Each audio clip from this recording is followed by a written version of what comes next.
Hello everyone. स्वागत करता हूं आपके अपने यूट्यूब चैनल तेरा मेरा मैथ्स पर। आज बच्चों मैं आपके लिए लेके आया हूं क्लास प्लस वन के चैप्टर फर्स्ट का बेसिक पार्ट। फर्स्ट का नाम है, चैप्टर फर्स्ट का नेम क्या है? सेट्स। बेसिक पार्ट में हम इसकी इतनी बारीकियां पढ़ेंगे ना हम कि आपको क्वेश्चन लगाने बहुत ही आसान हो जाएंगे। चलो स्टार्ट करते हैं। सेट्स। जब भी सेट का जिक्र आता है तो हम बात करेंगे हमेशा कलेक्शन की। इस वर्ड का मतलब है कलेक्शन। अब कलेक्शन किस चीज का? कलेक्शन किसी का भी हो सकता है। जैसे आप प्लस वन क्लास में जब हुए और बुक शॉप पर गए तो वहां पे बुक शॉप वाले को आपने जाके बोला कि मेरे को प्लस वन क्लास का बुक सेट दे दो। क्या दे दो? बुक सेट दे दो। तो वो अपने आप समझ गया कि इसको प्लस वन की सारी बुक्स चाहिए, मैथ साइंस जो भी है वगैरह वगैरह। अब आगे और एग्जांपल लेते हैं हम। जैसे भाई सेट ऑफ कलर। भाई सेट है किसका? कलर्स का सेट है। कलर्स के सेट में येलो, पिंक, रेड, ये वाले हमारे कलर आ जाएंगे। और एग्जांपल लेके चले हम। भाई आप अपने घर पे लेडीज से सुनते होंगे कि ज्वेलरी का सेट कहाँ गया मेरा। तो आप जब उस सेट बॉक्स को देखोगे तो उसमें नेकलेस, इयररिंग्स, बैंगल्स, ये सब चीजें होती हैं। तो इसलिए उसको सेट बोला जाता है। तो आप समझ गए होंगे कि सेट क्या है। भाई कलेक्शन है किसी भी चीज का। और लेकिन मैथमेटिकली इसको डिफाइन करूं मैं तो मैं कहूंगा यहां पे कि well defined collection of object. Well defined collection of object को मैं सेट कहूंगा। वेल डिफाइंड कलेक्शन का मतलब ये है बच्चों, देखो अगर मैं मान लो इंडियन रिवर का जिक्र करूं और यहाँ पे इंडियन रिवर का मैं एक सेट बनाना चाहता हूं कि गंगा, यमुना, सरस्वती, कावेरी, ये इंडियन रिवर है। अगर मैंने यहीं पे लिख दिया कि नील, तो आपको ये तो पता है नील एक रिवर तो है, लेकिन यहाँ पे हम जिक्र कर रहे हैं इंडियन रिवर का, लेकिन नील इंडियन रिवर नहीं है, इसलिए वेल डिफाइंड कलेक्शन नहीं बना। लेकिन वेल डिफाइंड कलेक्शन होगा उसी को हम बोलते हैं क्या? भाई सेट बोलेंगे। ये तो थी बात इसके डेफिनेशन की, बहुत अच्छे से आप समझ गए होंगे। अब चलते हैं इसको रिप्रेजेंट कैसे करते हैं। सेट को रिप्रेजेंट हमेशा कैपिटल अल्फाबेट से यूज करें, रिप्रेजेंट करेंगे। कैपिटल अल्फाबेट आपका कोई भी हो सकता है, A B C X Y Z, जो मन मर्जी चाहे वो हम यूज कर सकते हैं। बस इतना ध्यान रखना है कि हम कैपिटल लेटर्स का यूज करेंगे। अब चलते हैं आगे। अब आपने देखा कि सेट के अंदर जैसे बुक वाला सेट था, उस सेट को मैं नाम दूं सेट ए। सेट ए में बुक का सेट है, ये इसका नेम हमने डिसाइड कर लिया कि इस सेट का नाम ए है। और इसके अंदर बुक्स हैं आप हमारी मैथमेटिक्स की, भाई हमारे फिजिक्स की, और केमिस्ट्री की, और बस इतनी सी बुक रख लेते हैं हम।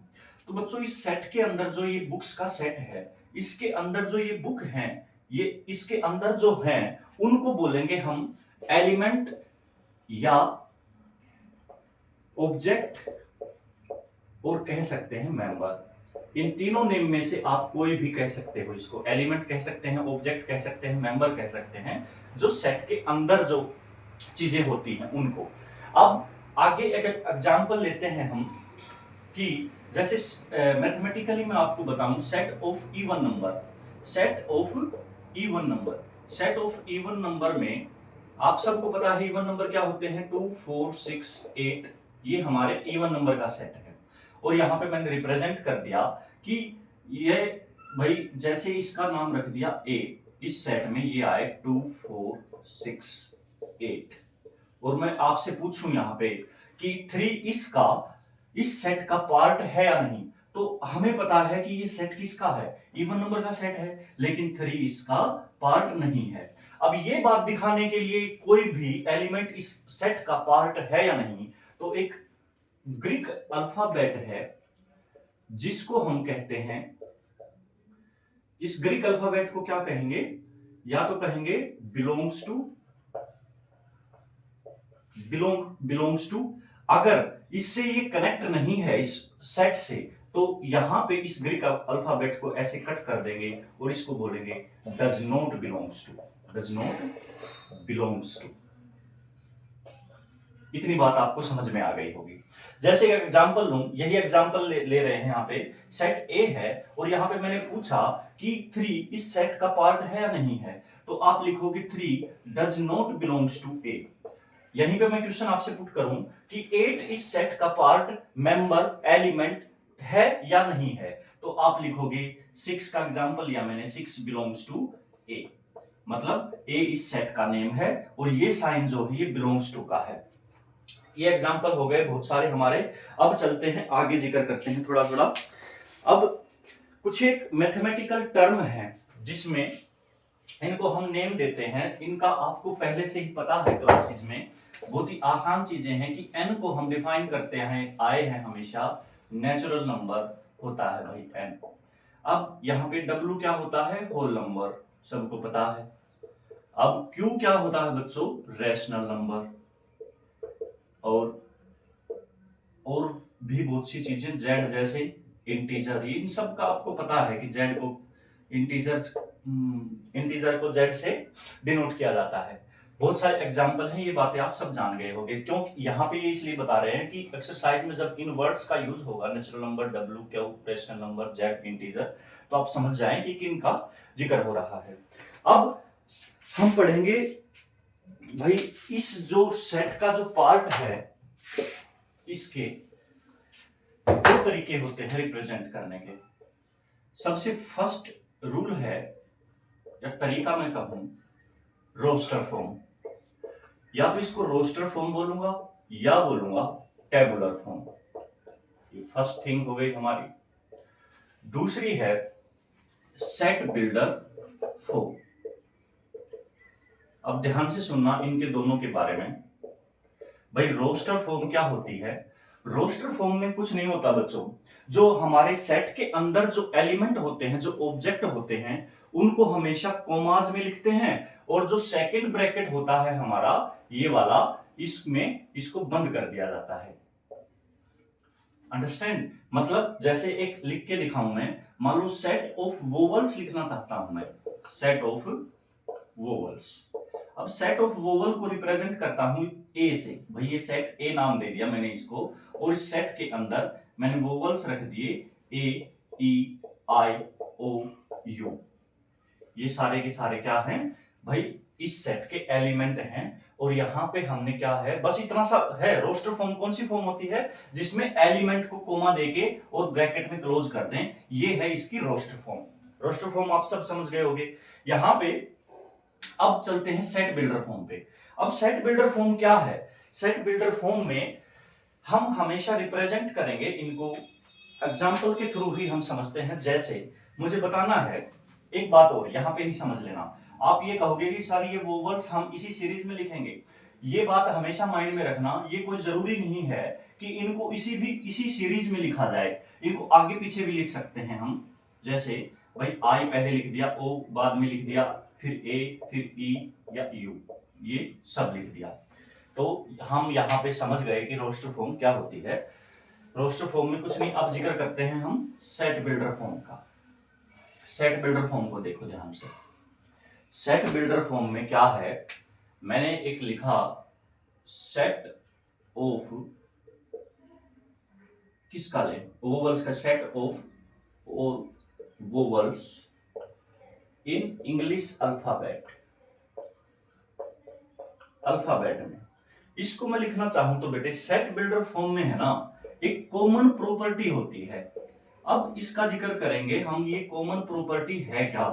कॉमन प्रॉपर्टी कुछ नहीं है, बेसिक सा है। देखिएगा, हम जैसे हमें दिखाना हो कि हमें सेट बिल्डर फॉर्म में बनाना है, और मुझे पता है रोस्टर फॉर्म में मान लो ये ए सेट है जिसमें वोवल है, पहले हम लिख रहे हैं रोस्टर फॉर्म में।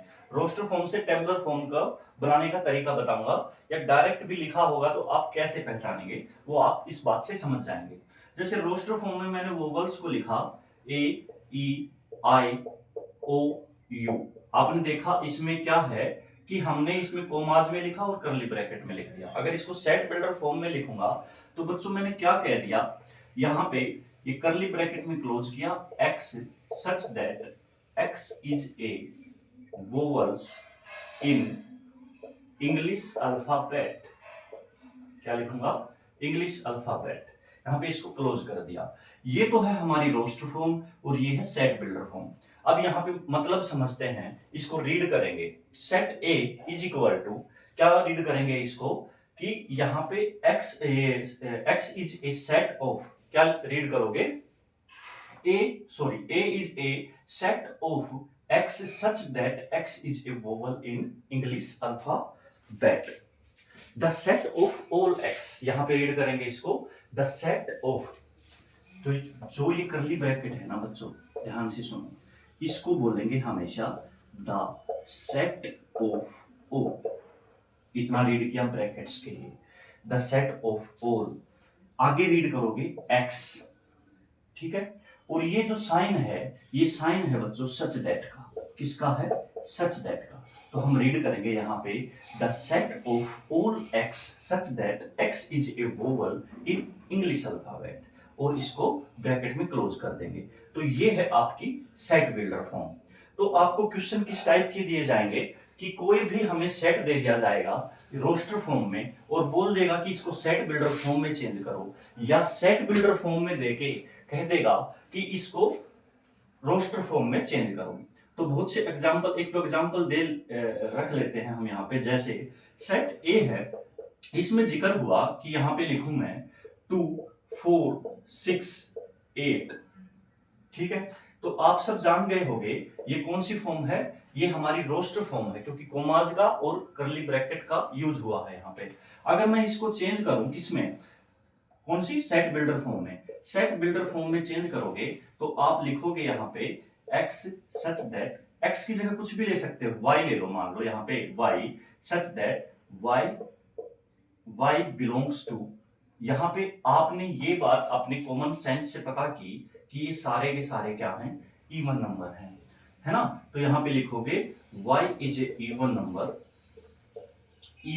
नंबर एंड यहां पे लिखोगे y